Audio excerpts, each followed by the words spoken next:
ពួកខ្ញុំមានតែមករលេមានពេលទំនេរដែលចាំមើលហងសុយមកក្រោយគេទៅពួកយើងហត់ស្ទុយ credit ឡើងខ្ពស់គេឈ្មោះឡើងឈ្ងុយពីមុនគេខ្ពើមសម្ដីពួកយើងហើយលើចេញបាត់ពូនរត់ប៉ះជើងសមេអូនូតគាត់ក៏ចេះរាំបាត់យើងឈ្មោះ20 out now លើក្តៅជាងភ្លើ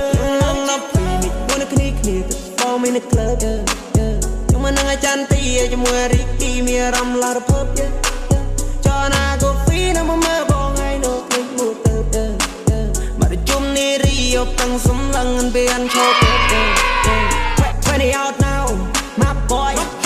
we are independent ខ្ញុំសពិនដើរលេងនៅតែផ្ទះធ្វើភ្លេងព្រឹកតែ make money យកខ្ញុំមិនអ្នកតាមខ្ញុំមិនចេះចប់វត្តមានខ្ញុំធ្វើឲ្យចលាចពេញស្រោពួកអាអ្នកគឹមនោះប្រឹងអើតក៏ឡើងដូចគុកជុំពាក់អាវកៅពាក់វ៉ែនតាខ្មៅយកថ្ងៃសៅរ៍ជាអាកងបួនខ្ញុំមិនដែរជាប់ជួបទេមិនដែរធ្លាប់ឃើញ